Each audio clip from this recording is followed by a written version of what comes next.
Praise the Lord. जय मसीह की। परमेश्वर के अभिषिक्तों, परमेश्वर के चुनी हुई संतान, आप सबका मैं स्वागत करती हूँ और मैं धन्यवाद देती हूँ आज फिर से इस सुंदर समय के लिए अपने सर्वशक्तिमान परमेश्वर का।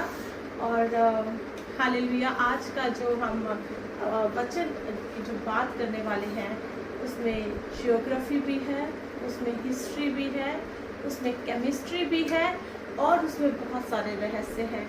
और जब इतनी गहराई में एक वचन को हम इतना ज़्यादा गहराई से समझते हैं तो हमें सच में वचन को ऐसे ढूंढना पड़ता है कि जैसे दीपक लेके कोई अपना गुम हुआ सोना ढूंढता है, गुम हुआ कोई सिक्का ढूंढता है। सो आपको भी मेरे साथ उसी तरह बने रहना होगा आज के इस वचन में। पूरा ध्यान से, पूरे एकाग्रता से आप मेरे साथ बने रहें और हम चलते हैं एक प्रार्थना के साथ आज के वचन को। Hallelujah, hallelujah. धन्यवाद मेरे सर्वशक्तिमान परमेश्वर, राजाओं के राजा, प्रभुओं के प्रभु, ऊंचे सिंहासन पर विराजमान मेरे सामर्थी ईश्वर, प्रभु तेरे पवित्र नाम का धन्यवाद। परमेश्वर तेरी दया और तेरी करुणा का धन्यवाद। प्रभु आज के वचन का धन्यवाद। परमेश्वर हमें तेरे वचन की गहराइयों तक ले जाने के लिए तेरा धन्यवाद। परमेश्वर पृथ्वी यहोवा के ज्ञान से भरपूर है। हालेलुया। प्रभु तेरा वचन कहता पृथ्वी पर यहोवा के तेज से भरपूर है। प्रभु तो हम सभी को अपने तेज से, अपने ज्ञान से, अपनी ज्योति से, अपनी अग्नि से, अपनी आत्मा से आज भर दे मेरे यीशु मसीह। यीशु मसीह के सुंदर पवित्र और सामर्थ्य नामों के माध्यम। आमीन। Hallelujah. Thank you father, thank you Jesus. Hallelujah, hallelujah. So my dear people of God, we will start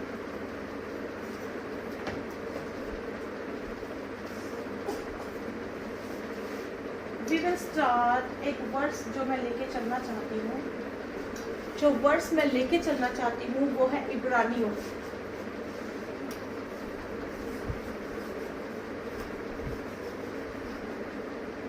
Hebrew 12 and 13।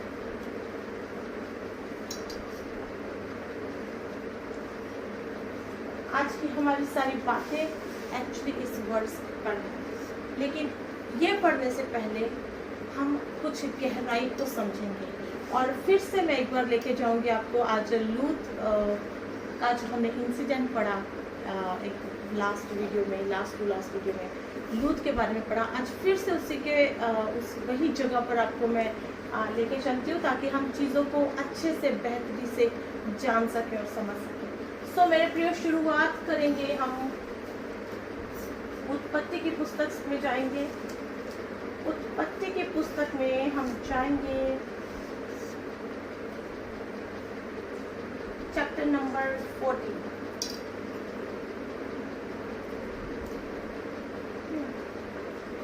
Chapter number 14। और अगर हम उससे भी थोड़ा पीछे देखें तो chapter number 13, genesis chapter number 13 और 8 ऑनवर्ड्स में पढ़ने जाती हूँ। तब अब्राहम लूत से कहने लगा, मेरे और तेरे बीच, मेरे और तेरे चरवाहों के बीच में झगड़ा ना होने पाए, क्योंकि हम लोग भाई बंधु हैं। क्या सारा देश तेरे सामने नहीं? इसलिए मुझसे अलग हो जा। यदि तू बाईं ओर जाए तो मैं दाहिनी ओर जाऊंगा, और यदि तू दाहिनी ओर जाए तो मैं बाईं ओर जाऊंगा।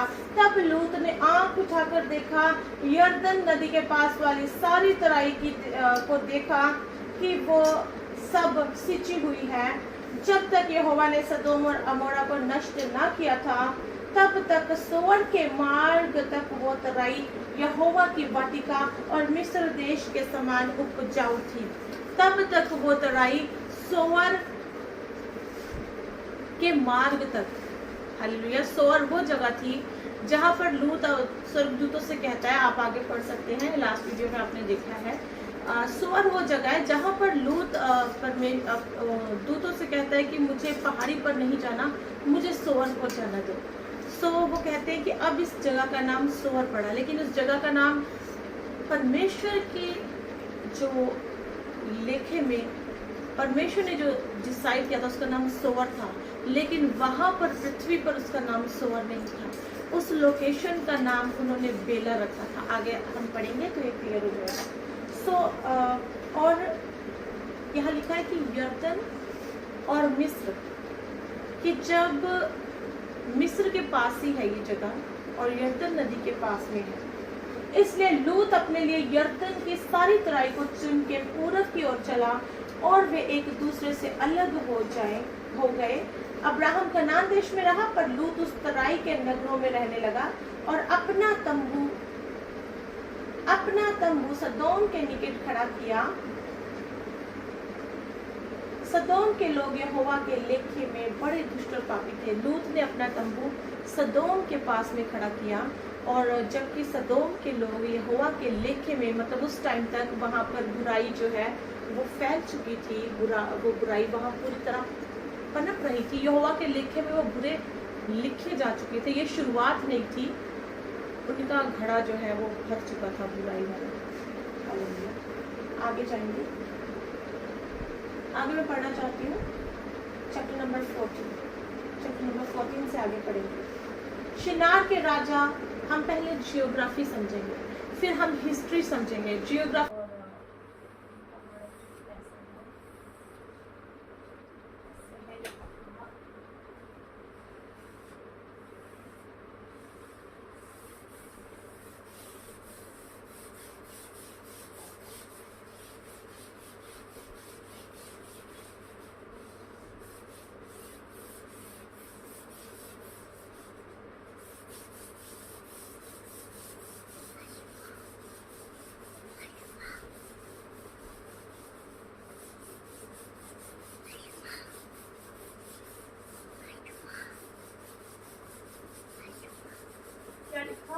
सेईर नामक पहाड़,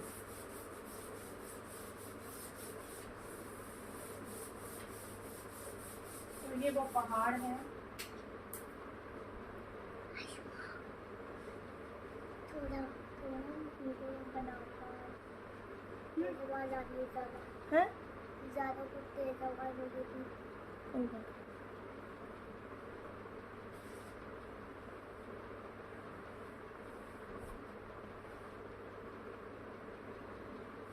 ये पहाड़ों का नाम क्या लिखा? सेईर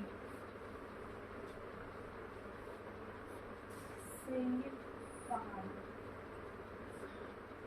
आई होप सबको क्लियर दिख रहा है। आई होप सबको क्लियर दिख रहा है, और प्लीज कमेंट करके जरूर बताएं वीडियो क्लियर था, क्लीन था, समझ आया। सजेशन देना चाहिए आप, please do comment to us ताकि हमें इसे पता चले।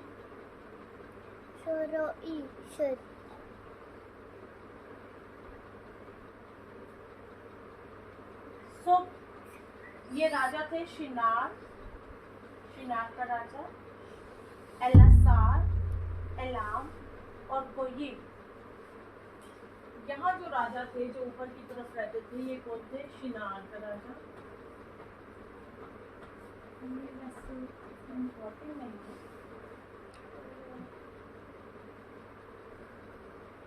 एलासार,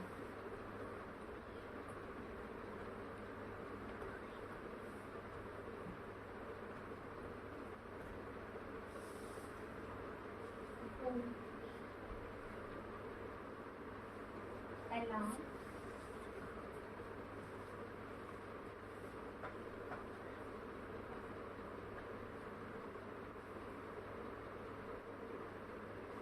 गोयिम।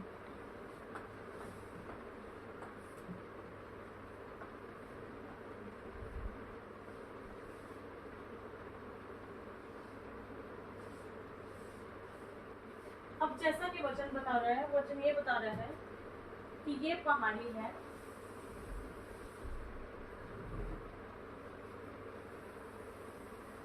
ये पहाड़ी है सेईर की पहाड़ी, इसके नीचे ये तराई है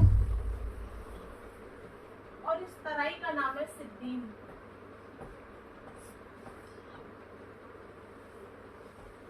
सिद्दीम की तराई।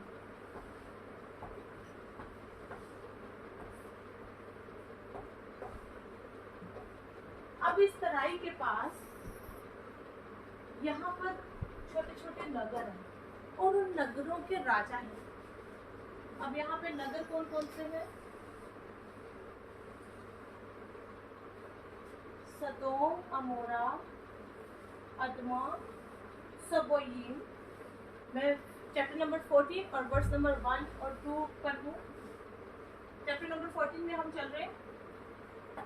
सदोम ये नगर है यहाँ पर,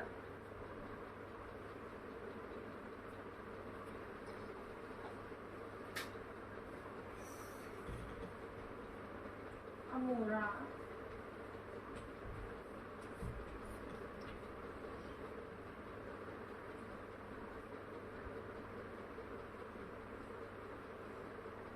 अदमा,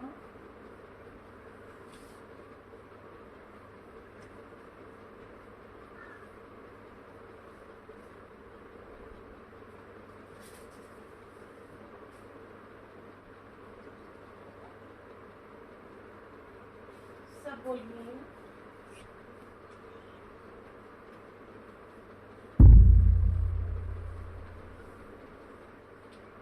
और बेला। बेला जो स्वर भी कहलाता था। मान लीजिए कि बेला यहाँ, सो ये नगर है सदोम, अमोरा, अदमा, सबोयीम। 1 2 3 4 5 ये तराई में नीचे की तरफ 5 नगर हैं और ऊपर की तरफ वहाँ 5 नगर हैं। अब इन 5 नगरों में एक राजा है, कर्द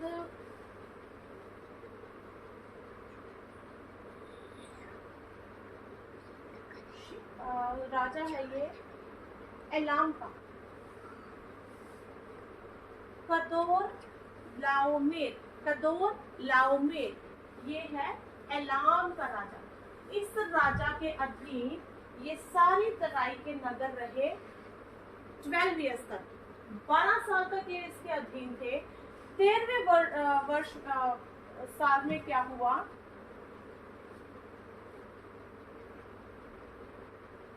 इन्होंने विद्रोह किया कि हम इसके अधीन नहीं रहेंगे। और फिर 14वें वर्ष में, 13वें वर्ष में विद्रोह किया। 14वें वर्ष में मतलब जब तक इस तराई में उसने क्या किया, वचन 13 का 13 कहता 12 कहता कि लूत तराई के नगरों में रहने लगा। तराई के नगर ये थे, इनमें रहने लगा।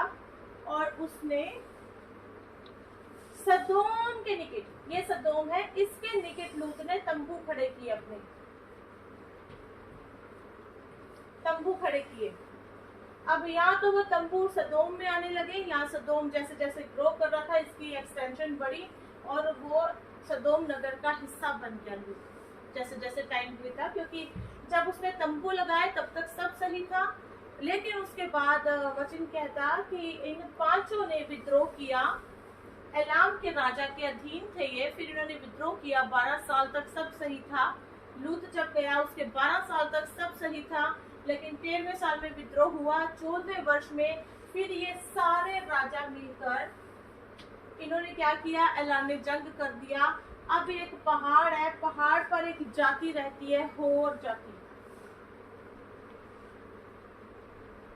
वचन 6 आग कहता है, सेईर नामक पहाड़ पर होरियों को मारते मारते ये होरी जाति आई हाम से। हाम जो नूह का बेटा था और जिसकी वजह से जिसने पाप किया, अपने पिता को उसने नंगा देखा, पिता बहुत क्रोधित हुआ, उसने श्राप दिया। और वचन कहता कि नूह से जो थी सारी जातियां पूरी पृथ्वी पर फैल गई। नूह के आगे वंशज थे। सो यहाँ पर ऑलरेडी एक वंश था, वो हाम का वंश था जो यहाँ रहता था। हालेलुया। हाम का वंश यहाँ ऑलरेडी रहता था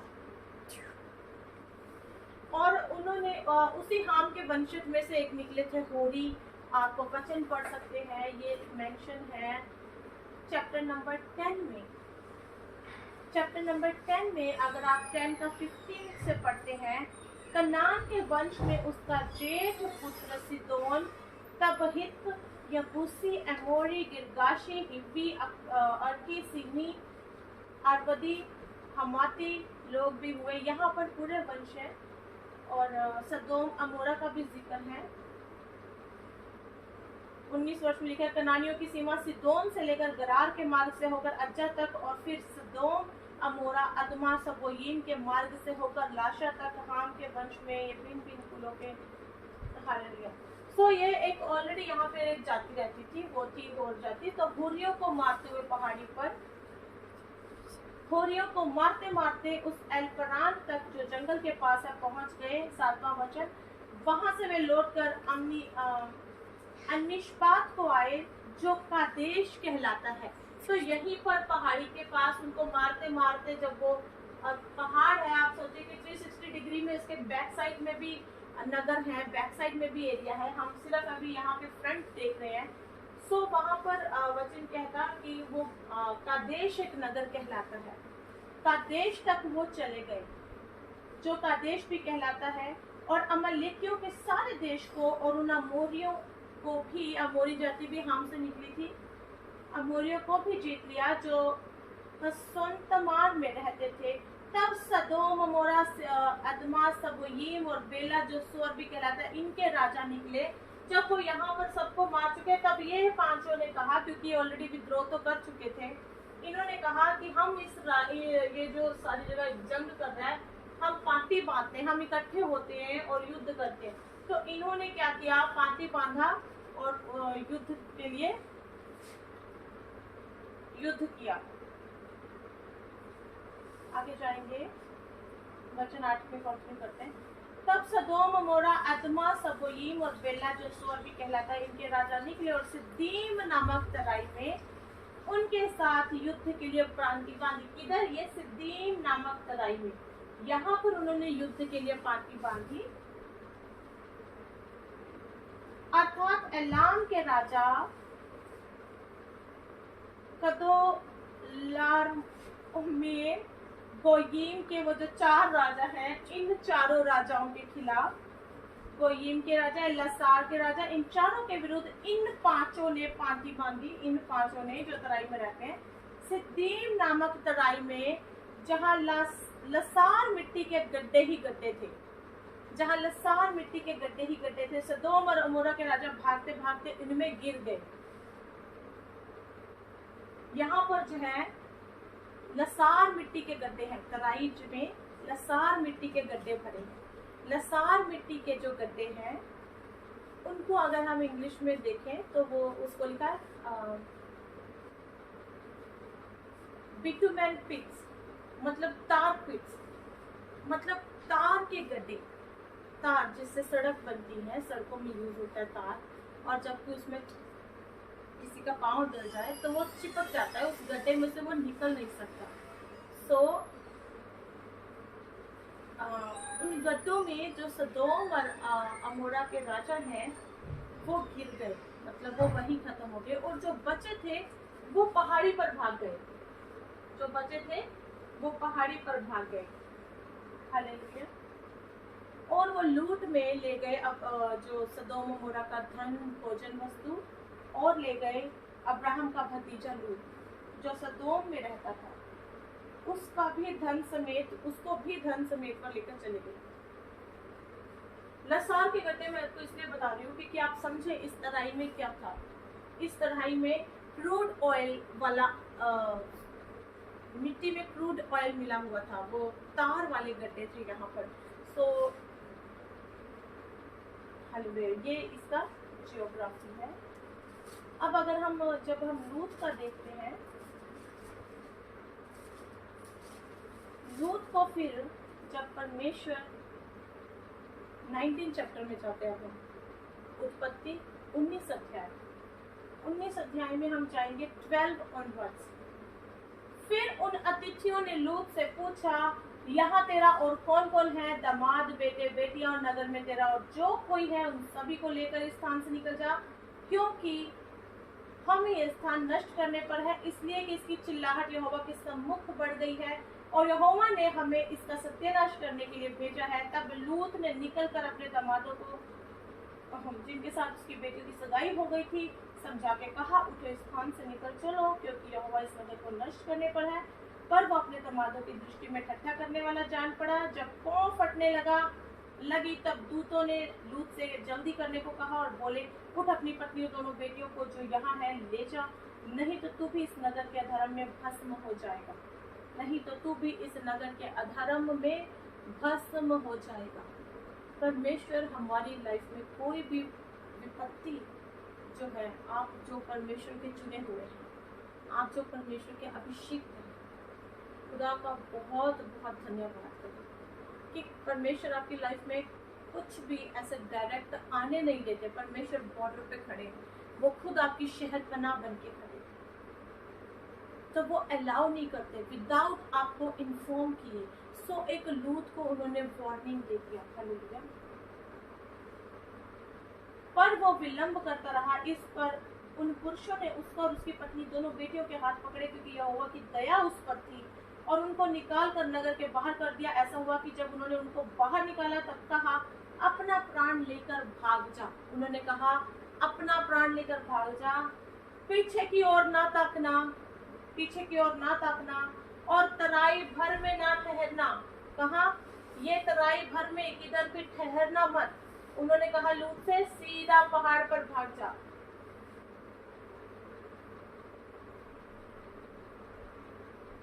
लूत ने उनसे कहा, तराई भर में ना ठहरना, उस पहाड़ पर भाग जाना, नहीं तो तू भी भस्म हो जाएगा। दूसरी बार वार्निंग, दूसरी बार नहीं तो तू भी भस्म हो जाएगा।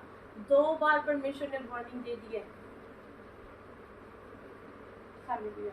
अय्यूब की पुस्तक में परमेश्वर कहता है, अय्यूब की पुस्तक कहती कि परमेश्वर 1 बार नहीं परंतु 2 बार कहता है। सो दूसरी बार परमेश्वर ने वार्निंग दी। लूत ने उनसे कहा, हे प्रभु ऐसा ना कर, देख तेरे दास पर तेरी अनुग्रह की दृष्टि हुई है, और तूने इसमें बड़ी कृपा दिखाई कि मेरे प्राण को बचाया है, कि मैं पहाड़ पर भाग नहीं सकता। कहीं ऐसा ना हो कि कोई विपत्ति मुझ पर आ पड़े और मैं मर जाऊं। लूत क्यों इस पहाड़ी पर जाने से डरता था? क्योंकि ये तराई में वो तार पिट्स थे। इस तराई में क्रूड ऑयल के वो तार पिट्स थे, जिसमें जो गिर जाता था वो बच नहीं सकता था, वो बच नहीं सकता था। इसलिए लूत ने कहा कि ऐसा ना हो कि वो भागे और वो उनमें गिर जाए और मर जाए। लेकिन परमेश्वर जब हमें कुछ कहते हैं तो उस केस में हम परमेश्वर पर ही विश्वास रखते हैं, क्योंकि परमेश्वर राइट एडवाइस करते हैं। और हम अगर खुदा की आत्मा से भरे, अगर रिलेशनशिप में हैं, अगर हम परमेश्वर की आत्मा से भरे हैं, तो हम परमेश्वर की सामर्थ्य पे भरोसा रखते हैं, अपने बल पर नहीं। इसलिए क्या हुआ, कहीं ऐसा ना हो कि मैं विपत्ति आ पड़े और मैं मर जाऊं। देख वो नगर ऐसा निकट है कि मैं वहां भाग सकता हूँ, और वह छोटा भी है, मुझे वहां भाग जाने दे। क्या वो नगर छोटा नहीं और मेरा प्राण बच जाएगा? उसने उनसे कहा, देख मैंने इस विषय में भी तेरी विनती स्वीकार की है। जिस नगर की चर्चा तूने की है उसको मैं नष्ट ना करूंगा। फुर्ती से वहां भाग जा, क्योंकि जब तक तू वहां ना पहुंचे तब तक मैं कुछ ना कर सकूंगा। इसी कारण उस नगर का नाम सोवर पड़ा। इसी कारण ये जो बेला है इसका नाम फिर क्या पड़ गया? सोवर। क्योंकि लूत यहाँ पर उन्होंने कहा लूत को कि सीधा जा, लेकिन लूत ने कहा मैं सीधा नहीं जाऊंगा, मुझे उधर जाने दे। बड़े ध्यान से देखिएगा। लूत ने कहा मुझे इधर जाने दे। लूत ने कहा मैं सीधा पहाड़ी पर नहीं जा सकता। अब क्या हुआ आगे? उन्होंने वो भी विनती स्वीकार की। लूत की प्रार्थना, उसके हृदय की प्रार्थना, हम पिछले वीडियो में डिटेल में इस पे बात कर सकते हैं। उस पॉइंट पे मैं नहीं जाऊंगी क्योंकि इस बार विषय कुछ और है। सो उस विषय पे हम फोकस में रहेंगे। लूत के सोअर के निकट पहुंचते ही सूर्य पृथ्वी पर उदय हुआ। तब यहोवा ने अपनी ओर से सदोम और अमोरा पर आकाश से गंधक और आग बरसाई। क्या गिरा आकाश से? गंधक, सल्फर और फायर, और नीचे ऑलरेडी क्या है? तार। और तार पे जब आप इमेजिन करें कि गंधक और आग गिरेगी, ये वोल्केनो जैसा एक ब्लास्ट और पूरा सत्यानाश, पूरी तरह से finish. Very dangerous, very very dangerous. और अगर इसकी आप हिस्ट्री अगर आप देखें तो इसके बारे में लिखा गया है कि ये एरिया वो है जो जो डेड सी के पास है। डेड सी में बहुत ज़्यादा नमक पाया जाता है, क्योंकि ये एरिया में इधर अभी भी वो जो केमिकल रिएक्शन हुआ उससे नमक भी इधर पाया जाता है। और कुछ इमेजेस में मैं देख रही थी, राख जैसा वहाँ पर है, वो अभी तक वैसा है, मतलब उसका अफेक्ट नहीं गया है। वहाँ पर उस टाइम इतना ज़्यादा इतना खतरनाक, इतना भयंकर एक्सप्लोड हुआ मैं कह सकती हूँ, क्योंकि गंधक तो गन पाउडर में भी यूज़ होता है, गंधक एक्सप्लोजन में भी यूज़ होता है, और ऑलरेडी तार है नीचे। सो यू कैन इमेजिन यहाँ पे क्या हुआ उस दिन, उस वजह से क्या हुआ उन नगरों को और उस संपूर्ण तराई को और नगरों के सब निवासियों को भूमि की सारी उपज समेत नष्ट कर दिया है। सब कुछ नष्ट हो गया, क्योंकि वो ऐसा खतरनाक एक्सप्लोजन था, इतना बुरी तरह वो उस जगह के ऊपर विपत्ति आई, मौत आई, खतरनाक खतरनाक, ओ खतरनाक खतरनाक, हालेलुया। और इसी तरह जब मिस्र के पहलौठों को जब परमेश्वर मारते हैं तो क्या भयानक सीन वहाँ पर, हम जब मूवी भी देखते हैं कोई उस टाइम की उस विषय के ऊपर, तो वो कितना भयंकर कि हर एक घर से चिल्लाहट, हर एक घर से चिल्लाहट, तो खुदा की मौत होती है, तो सच में बहुत ही खतरनाक पड़ती है। और नगरों के सब निवासियों को भूमि की सारी उपज समेत नष्ट कर दिया। लूत की पत्नी ने जो उसके पीछे थी दृष्टि फेर के पीछे की ओर देखा और वो नमक का खंभा बन गई। वो केमिकल रिएक्शन से, क्योंकि मैं आपसे बता रही हूँ कि ये जो एरिया है ये मिस्र के पास है और यर्दन नदी के पास है, और इजराइल और मिस्र के बीच की ये जगह है, हालेलुया। और ये उस बीच का कुछ एरिया आता है, और ये आज तक ऐसे ही है। इसी के पास में डेड सी भी है, जहाँ पर एक्सेसिव सॉल्ट पाया जाता है, और इसे सी सॉल्ट भी कहते हैं, इसलिए वो नमक का खंभा जो बन गई, क्योंकि जो विपत्ति उन पर आई थी, स्वर्गदूत ने 2 बार लूत को कहा कि इसके अधर्म में तू भी नष्ट हो जाएगा। लेकिन लूत ने तो पीछे मुड़ के नहीं देखा, लेकिन उसकी वाइफ ने फिर भी इस वार्निंग को उसने सीरियस नहीं लिया, और उसने फिर भी पीछे मुड़कर देखा। डिसोबीडियंस, वो अधर्म उस पर भी आ पड़ा।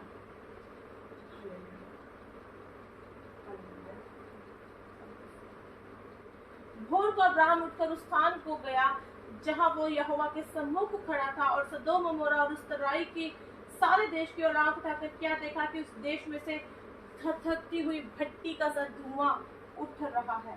क्या देखा उसने, क्योंकि इतना ज्यादा यहाँ एक्सप्लोड हुआ था कि जैसे धधकती हुई भट्टी का सा धुआं उठ रहा है, पूरा का पूरा वो तराई वो भस्म हो चुका था, वहां से बहुत बुरा एक्सप्लोड हुआ था। और अब्राहम ने उसका जो सुबह उठ के देखा तो वो देखकर हैरान रह गया कि यहाँ क्या हुआ, इतना भयंकर क्या हुआ, कितना जैसे पूरा का पूरा भट्टे के जैसे समान वो चल रहा था, पूरा तराई भट्टे के समान, इतने सारे शहर एक बार में भट्टे के समान चल रहे थे। हालेलुया। आगे हमने पढ़ा लास्ट वीडियो में लूत सोवर में गया, वहाँ क्या हुआ।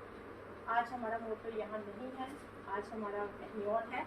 फिलहाल हमें ये लोकेशन समझनी थी कि ये लोकेशन क्या थी और यहाँ क्या हुआ और ये तराई कैसी थी। अब इसके आगे हम जाएंगे उत्पत्ति 36 में, जेनेसिस 36 में जाएंगे। जेनेसिस 36 में क्या हुआ कि जब एसाव याकूब वापस आया अपने वंशजों अपने पूरा लेकर, प्रॉपर्टी फैमिली सब कुछ लेकर याकूब वापस आया और एसाव से मिला, तो वो दोनों वचन पढ़ूंगी मैं 36 का पढ़ूंगी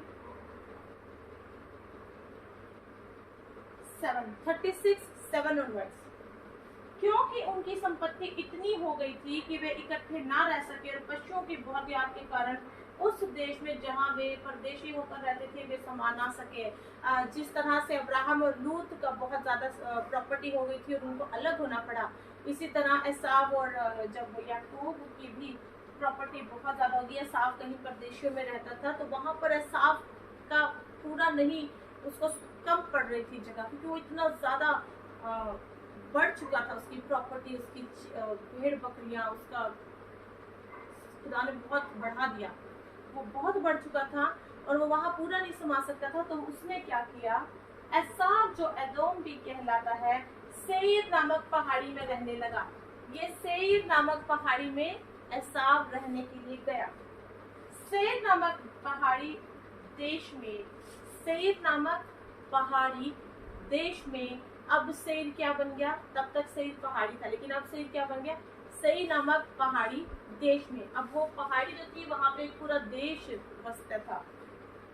सालों बाद जब याकूब और एसाव हुए और एसाव का परिवार और सब कुछ बढ़ गया, तब तक सेईर पहाड़ी जो लूत के टाइम में पहाड़ी थी और वहां पर कोई कोई जाति रहती थी, अब वो देश बन चुका था।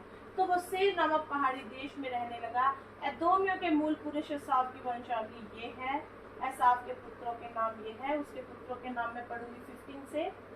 एसाव वंशों के अधिपति ये हुए, अर्थात एसाव के जेठे एलीपज के वंश में से तेमान अधिपति, ओमार अधिपति, सपो अधिपति, कन्नज अधिपति, कोरा अधिपति, गताम अधिपति, अमालेक अधिपति। मेरा फोकस जो है वो अमालेक पे है कि अमालेक एसाव का पोता था, उसके जेठे पुत्र का पुत्र, एसाव उसका दादा था। तो अमालेक जो है, जो आगे जाके अमालेक की जाति जो है, पूरी जाति जो बनी, क्योंकि वो अधिपति था, उसका वंश उसके नाम से बढ़ा अमालेकियों से। तो वो भी सेईर इस देश पर, सेईर नामक पहाड़ी देश पर रहने लगे। सारे अब यहाँ पे बसने लगे। 20 वर्ष से कहता है, सेईर जो होरी नामक जाति का था, सेईर जो होरी नामक जाति का था, क्योंकि पहले यहाँ कौन सी जाति रहती थी, होरी नामक जाति, जिनको जब वो राजा एलाम का राजा उन होरियों को मारते हुए गया, सेईर पहाड़ से जंगल की ओर तक चला गया। सो यहाँ पर एक जाति जो पहले से रहती थी, होरी नामक जाति, उन्हीं के साथ सेईर जो होरी नामक जाति का था, उसके पुत्र उस देश में पहले से रहते थे।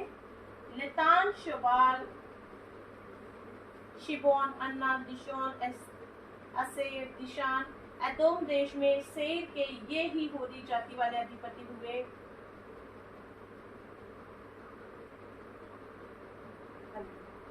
सो वचन कह रहा है कि अब इस जो देश है यहाँ पर एसाव का पूरा वंशज रहने लगा और होरी जाति जो कि पहले से थी वो रहने लगी। अब हम पढ़ेंगे, अब हम जाएंगे गिनती की पुस्तक में। ये तो थी जियोग्राफी कि ये क्या जगह थी, इस पे कौन रहते थे, कब आई, कब से रहने आई। और अब हम पढ़ेंगे हिस्ट्री कि हिस्ट्री क्या है। गिनती की पुस्तक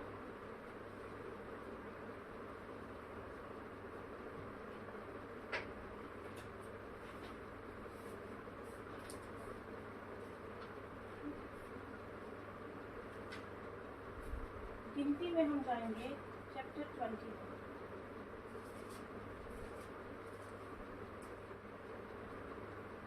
गिनती चैप्टर 20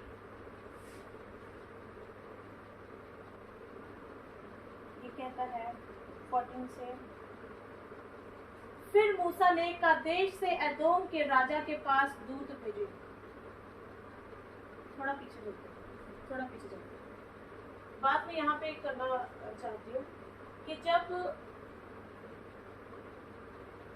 लूत को परमेश्वर ने कहा कि तुझे पहाड़ी पर जाना है, लूत ने कहा मैं बेला को जाऊंगा, और बेला का नाम जो सोर हो चुका था, सोर में लूत जाकर रहने लगा। और हमने पढ़ा कि वहां लिखा है कि सोर में जब वो रहने में डरने लगा।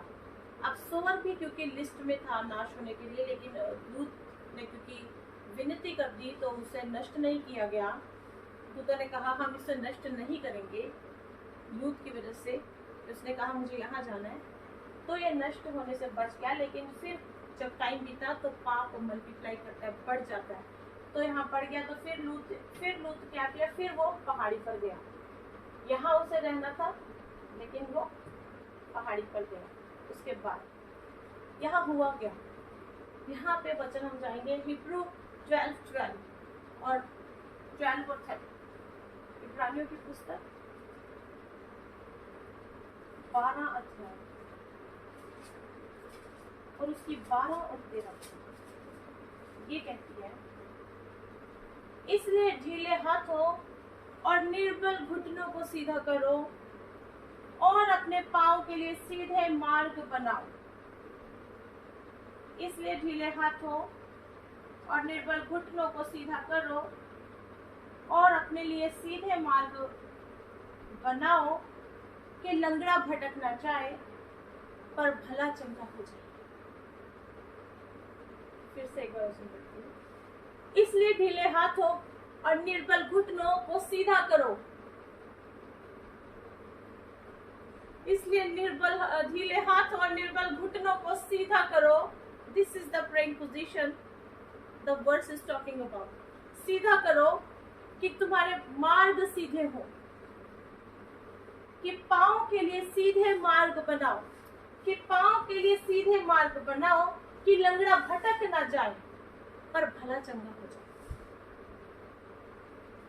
और क्योंकि लूत की अब प्रेयर लाइफ नहीं थी, तो लूत ये सीधा मार्ग उसके पांव के लिए जो परमेश्वर ने इंस्ट्रक्ट किया, लेकिन वो उसमें चल नहीं सका क्योंकि उसने कभी प्रेयर नहीं की, उसकी प्रेयर लाइफ नहीं थी, तो वो ये कवर नहीं कर सकी। तो रिजल्ट क्या हुआ? लंगड़ा भटक गया। और लिखा है कि लंगड़ा भटक न जाए पर भला चंगा हो जाए।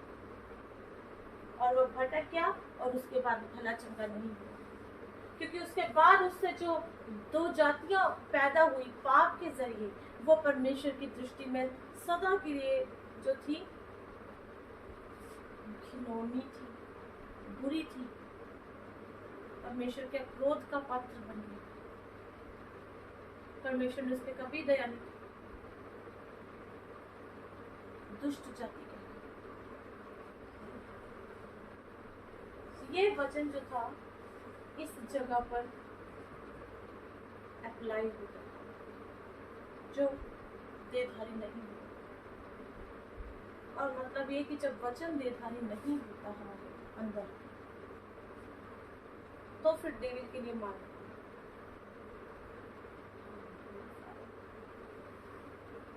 अब सालों बाद क्या हुआ? सालों बाद जब ये हो गया, लूत का इंसिडेंट हो गया, फिर एसाव था, वो भी उसी पहाड़ी पर गया, क्योंकि एसाव ने भी दूसरी उन जातियों में शादी की जो परमेश्वर की ओर से नहीं थी, जिनको परमेश्वर ने मना किया था। वहीं पर एसाव ने शादियां की और वह उसके वंशज उन्हीं औरतों से हुए। हालेलुया। अब सालों बाद क्या हुआ? गिनती की पुस्तक में जब इजराइली मिस्र देश से निकले, लाल समुंदर पार करके जब आए, रास्ते में उनको पहले भूख लगी, उनको मन्ना दिया, फिर उनको प्यास लगी, वहां पानी नहीं था।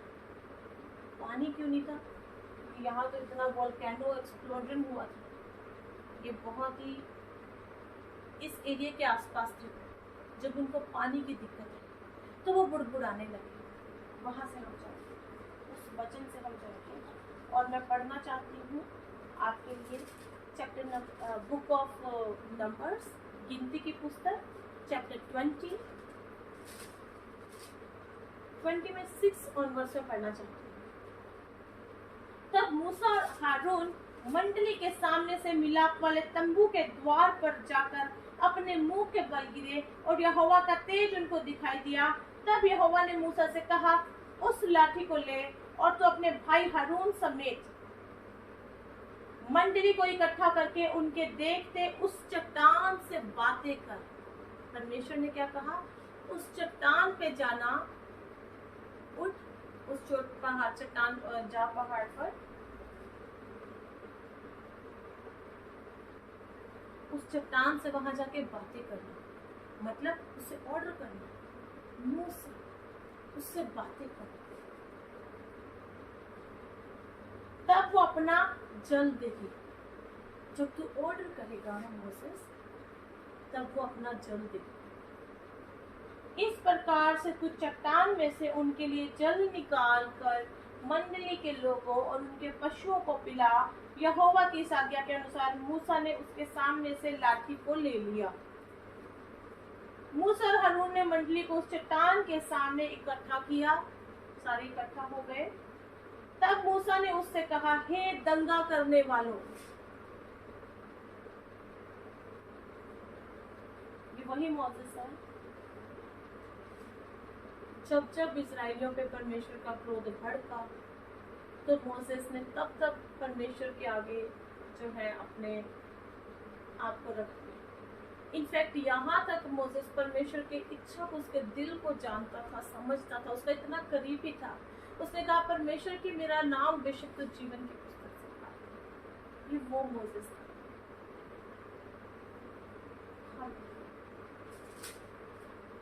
उसने यहाँ क्या कहा, हे दंगा करने वालों, सुनो, क्या हमको इस चट्टान में से तुम्हारे लिए जल निकालना होगा? तब मूसा ने हाथ उठाकर लाठी चट्टान पर 2 बार मारी और उसमें से बहुत पानी फूट निकला और मंडली के लोग अपने पशुओं समेत पीने लगे।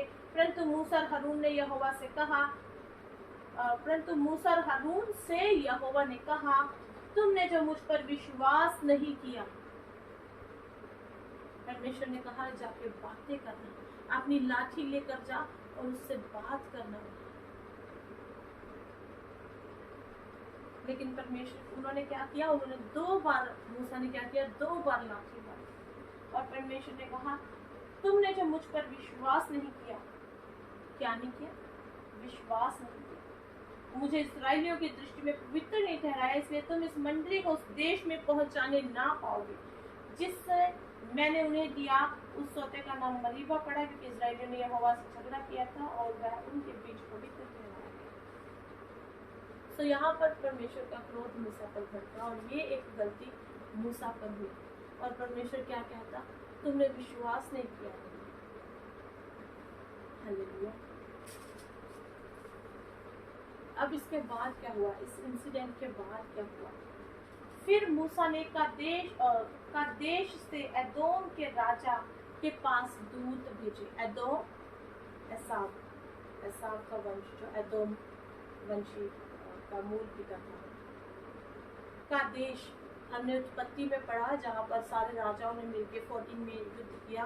वहां पर हमने देखा कि इस देश का नाम क्या था, कादेश। कादेश भी कहलाता है, अमलेकी भी यहाँ थे, एमोरी भी यहाँ थे। उत्पत्ति चैप्टर 14 इस बात को एक्सप्लेन करता है। हालेलुया। सो कादेश से एदोम के राजा के पास दूत भेजे, तेरा भाई इजराइल यूं कहता है, एदोम तेरा भाई इजराइल यानी कि याकूब, एसाव तेरा भाई याकूब। हालेलुया। सो मूसा जानता था कि हिस्ट्री क्या है, ये कौन है, ये हमारे ही भाई बंधु हैं। सो उसने कहला भेजा, तेरा भाई इस्राएल कहता है, हम पर जो जो कलेश पड़े हैं वो तू जानता होगा। अर्थात ये कि हमारे पुरखा मिस्र में गए थे और हम मिस्र में बहुत दिन रहे और मिस्रियों ने हमारे पुरखाओं के साथ हमारे साथ भी बुरा बर्ताव किया। परंतु जब हमने यहोवा की दुहाई दी तब उसने हमारी सुनी और एक दूत को भेजकर हमें मिस्र से निकाल ले आया है। इसलिए अब हम कादेश नगर में हैं। हम कादेश नगर में हैं जो तेरी सीमा पर है। सो यहाँ पर कादेश नगर है, इसी की सीमा पर कहीं कादेश नगर की सीमा पर। और हमने पढ़ा कि जो एदोम था वो कौन से देश में जाके रहने लगा, वो सेईर पहाड़ी वाले देश में जाके रहने लगा। इसी एरिया में उस टाइम वो हालेलुया रहते थे। और उन्होंने क्या कहा, अतः हमें अपने देश में से होकर जाने दे, हम किसी खेत या दाख की बारी से होकर ना चलेंगे और कुओं का पानी ना पिएंगे, सड़क सड़क होकर चले जाएंगे और जब तक तेरे देश से बाहर ना हो जाए तब तक ना दाहिने ना बाएं मुड़ेंगे। परंतु एदोमियों ने उसके पास कहला भेजा, तू मेरे देश में से होकर मत जा, नहीं तो मैं तलवार लिए हुए तेरा सामना करने को निकलूंगा। उसने क्या कहा, हमें तेरे देश से जाने दे, हम ना तो दाहिने मुड़ेंगे ना बाहिने मुड़ेंगे, हम सीधे सीधे सड़क सड़क होकर चले जाएंगे। लेकिन उसने आगे से कहा कि मैं तेरा तलवार लेकर सामना करूंगा। इस्राएलियों ने उसके पास फिर कहला भेजा, हम सड़क ही सड़क चलेंगे। बार बार किस बात पे फोकस कर रहे हैं कि मार्ग, ओ हालेलुया, जो इब्रानियों 12:12 कहती है, अपने पांव के लिए सीधे मार्ग तैयार कर, क्योंकि एक श्राप है। श्राप क्या है? The evil spirit. कोई यहाँ पे डिसोबीडियंस, कोई एक पर्टिकुलर वो स्पिरिट है जिसके लिए मूसा जानता, Moses is a spiritual person, so Moses knew the exact answer कि मुझे यहाँ से इस देश से कैसे होकर जाना है, क्योंकि लूत ने क्या किया, ये एक डिसोबीडियंस था जो इस देश में, इस जगह पर पर्टिकुलर ये एक स्पिरिट थी, और मोसेस को पता है कि ये स्पिरिट का कैसे सामना करना। उसने कहा हमें सीधा सीधा जाना है, हम तेरे देश में ना इधर मुड़ेंगे, ना खेतों में मुड़ेंगे, ना कुओं को मुड़ेंगे, हम सीधे सीधे सड़क सड़क होकर चलेंगे, हम कहीं नहीं मुड़ेंगे, क्योंकि वचन ने कहता है कि हमारे लिए सीधे मार्ग तैयार कर, कि लंगड़ा भटक ना जाए, कि यहाँ जो भटका वो लंगड़ा होगा, वो विश्वास में कम होगा, वो प्रार्थना ना करने वाला जन होगा। इसलिए क्या मोसेस उसे बार बार बोल रहा है कि हम सीधे सीधे जाएंगे, कि हम लंगड़े नहीं हैं, हम प्रार्थना वाले लोग हैं, हम सीधे सीधे होके निकलेंगे। वचन में बने रहिएगा, इसको और आगे डिटेल में जाने वाले हैं। हम सड़क ही सड़क चलेंगे, और यदि हम और हमारे पशु तेरा पानी पिए और उसका दाम देंगे। हम अगर पानी पिए तो हम उसका दाम देंगे। हमको और कुछ नहीं, केवल पांव पांव चलकर निकल जाने दे। पांव पांव चलकर, पांव के लिए मार्ग सीधे बना। वचन तेरा कहता अपने पांव के लिए सीधा मार्ग बना। हम पांव पांव चलकर हालेलुया निकल जाने दे। परंतु उसने कहा तू आने ना पाएगा, और एदोम बड़ी सेना लेकर भुजबल से उसका सामना करने को निकल आया। इस प्रकार एदोम ने इस्राएलियों को अपने देश के भीतर से होकर जाने देने से इनकार किया, इसलिए इस्राएली उसकी ओर से मुड़ गए। लेकिन इसकी और डिटेल में हम जाएंगे। निर्गमन 17, book of exodus chapter 17। Book of exodus chapter 17, इसमें भी आप 17 से देखेंगे तो शुरुआत में क्या हुआ कि वो सीन नामक जंगल से निकले और रपीदीम में उन्होंने डेरे लगाए। वहां पर वो पानी के लिए चिल्लाए, पानी नहीं मिला तो मोसेस ने चट्टान पर लाठी मारी और पानी उनके लिए आया।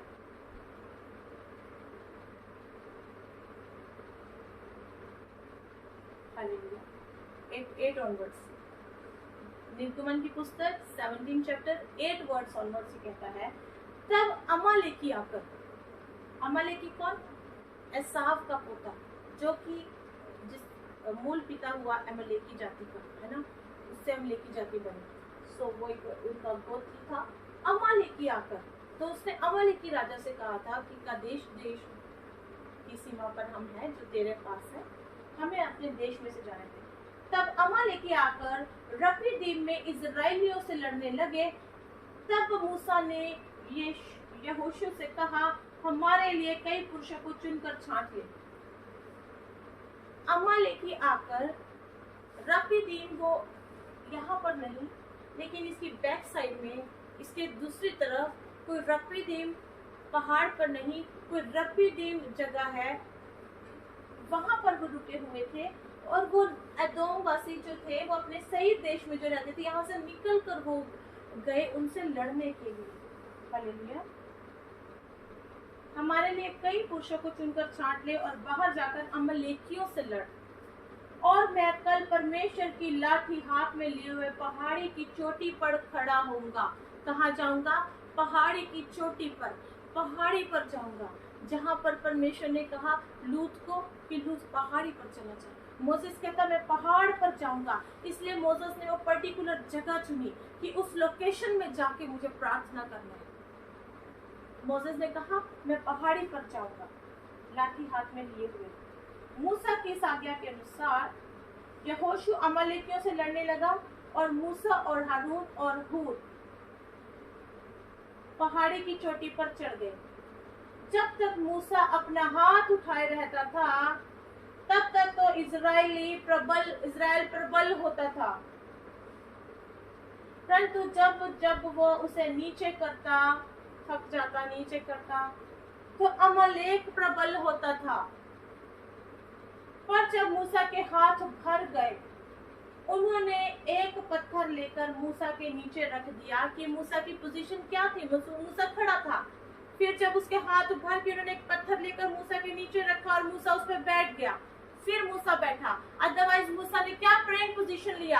अपने ढीले हाथों को सीधा करो और अपने निर्बल घुटनों को सीधा करो। This is the position Moses took for that particular spirit to fight there. Oh hallelujah. उस वहां पे अंधकार से लड़ने के लिए। Oh hallelujah. God is a God of generations. Why He is explaining all these things to us? Why is God revealing these deep secrets to us? क्योंकि जो आपका पीछा कर रहे हैं वो जनरेशन से कर रहे हैं। उनकी चाबी, उनका तोड़ कहीं वहां जनरेशन में है। लेकिन ये बात हम पे रिवील कौन करे? क्योंकि हम तो इंसान हैं। हम पैदा होते और मर जाते हैं। हम तो इंसान हैं। हम पे कौन रिवील करे कि सदियों पहले क्या हुआ? इसके लिए परमेश्वर ने कहा मैं तुझे एक सहायक देता हूँ, पवित्र आत्मा। वो रिवील करता है। Trust me. खुदा ना समझाए तो इतनी गहराई कौन समझ सकता? कौन इतना गहरा कर सकता? परमेश्वर मदद ना करे तो कौन दीपक की तरह लेकर पूरे मन से ढूंढता है वचन के अंदर जाता? ये बात परमेश्वर ये कहना चाहता है कि पृथ्वी यहोवा के ज्ञान से भरपूर। हमें केवल थोड़ा सा मन लगाना है। And believe me, my dear people of God, as you are listening this deep secrets, as this deep knowledge is revealing upon you, ये जैसे जैसे प्रकाशन में हम जा रहे हैं, bondages are breaking, devil is in trouble, I'm telling you, darkness is fading away, he cannot stand in front of light. Oh hallelujah, oh hallelujah, oh hallelujah, thank you Father. तो क्या हुआ? पर जब मूसा के हाथ भर गए तब उन्होंने एक पत्थर लेके मूसा के नीचे रख दिया। वो उस पर बैठ गया और हारून और हूर एक एक अलंग में उसके दोनों हाथों को संभाले रहे। उसके हाथ नीचे नहीं आने दिए गए। दोनों हाथों को संभाले रहे और उसके हाथ सूर्य अस्त तक स्थिर रहे। सूर्य अस्त तक वो हाथ स्थिर रहे।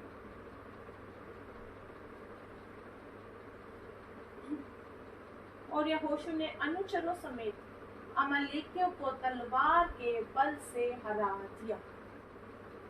यहोशू ने अनुचरों समेत अमालेकियों को तलवार के बल से हरा दिया। तब यहोवा ने मूसा से कहा स्मरणार्थ। यहोवा ने मूसा से क्या कहा?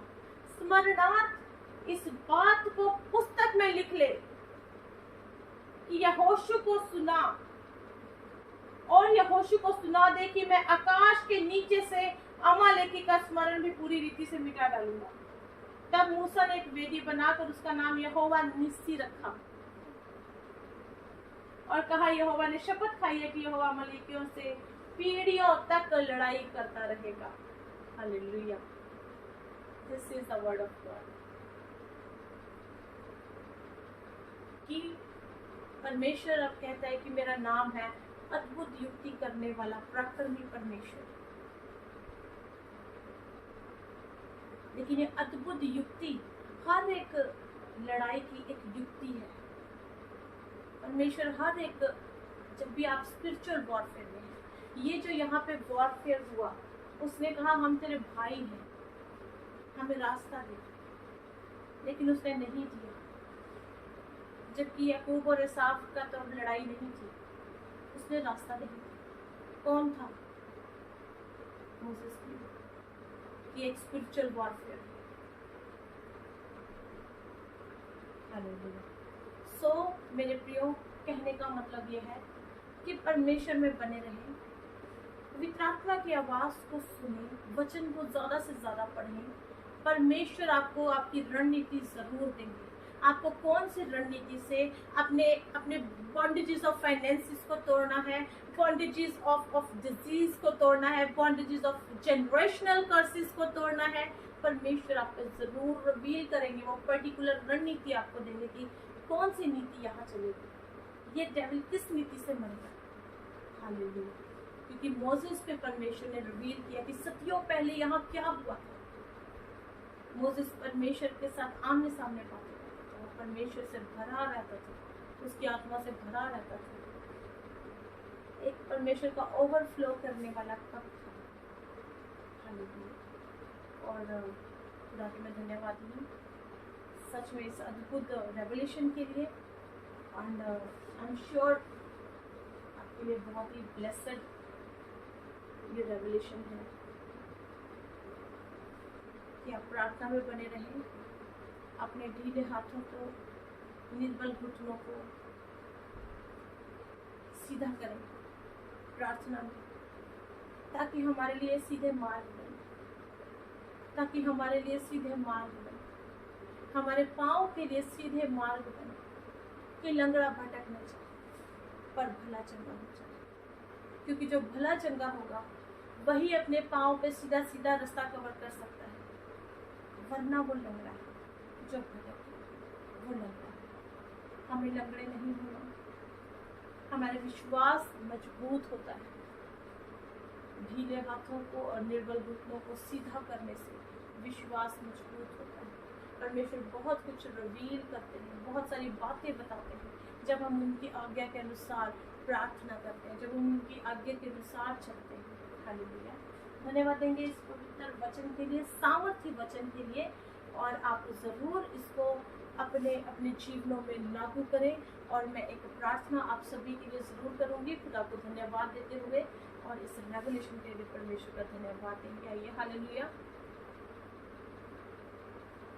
धन्यवाद धन्यवाद मेरे सर्वशक्तिमान परमेश्वर। प्रभु तेरा वचन जैसा इब्रानियों 12 और 13 में लिखा है प्रभु जी के अपने ढीले हाथों को और निर्बल घुटनों को सीधा करो, कि तुम्हारे पाँव के लिए सीधे मार्ग तैयार हो और लंगड़ा भटक न जाए परंतु भला चंगा हो जाए। मेरे सर्वशक्तिमान परमेश्वर, मैं तेरे प्रभु जी चरणों में तेरी हजूरी में अपने हाथों को उठाती हूँ प्रभु, अपने ढीले हाथों को सीधा करती हूँ और अपने निर्बल घुटनों को सीधा करती हूँ। और प्रभु अपने सुनने वाले सभी बहन भाइयों के साथ प्रभु मैं तेरे चरणों में आती हूँ कि मेरे परमेश्वर तू इनकी जरूरतों को जानता है, तो इनकी प्रभु जी कमजोरियों को जानता है, तो इनकी निर्बलताओं को जानता है। मेरे परमेश्वर अपने वचन के अनुसार और प्रभु जी अपने वचन के अनुसार अपने प्रभु जी कार्य कर इनके जीवन में, कि प्रभु जी इनका विश्वास और मजबूत हो जाए। परमेश्वर हम सभी प्रभु जी लंगड़े ना रहे बल्कि भले चंगे हो जाएं, कि हम दोनों पांव से मेरे सर्वशक्तिमान परमेश्वर और मां सीधे मार्गों पर चलने वाले बने, हम न दाहिने मुड़ने वाले बने न हम बाहिने मुड़ने वाले हो प्रभु जी, बल हम तेरे वचनों पे सीधे सीधे चलने वाले हो, तेरे मार्गों पर सीधे सीधे चलने वाले हो। ओ हालेलुया। जैसे प्रभु जी तेरा वचन कहता, जैसे यीशु ने कहा कि मार्ग और सच्चाई और जीवन मैं हूँ, और पिता हम उस मार्ग पर सीधे सीधे चल के मेरे परमेश्वर पिता के साथ एक हो जाएं। यीशु के जरिए हम पिता में एक हो जाएं, क्यों यीशु ने कहा कि तुम मुझ में और मैं तुम में हूँ, और प्रभु हम उसके जरिए परमेश्वर तुझसे मिलते हैं। मेरे पिता तेरी इस अद्भुत युक्ति के लिए धन्यवाद देती हूँ, इस वचन के लिए प्रभु, और सभी सुनने वालों को आशीषित करने के लिए यीशु नासरी के नाम से धन्यवाद देती हूँ। आमीन। Hallelujah hallelujah hallelujah. Thank you so much and God bless you all abundantly. Or please do write to us, and if things were visible to you, voice was clear to you, please let us know so that we can improve, and we love to hear from you. And stay blessed, stay in prayers, keep growing in Lord. It is amazing to be in the presence of God. और प्रभु आप सबको बहुत आशीष दे। Shalom. See you in the next video.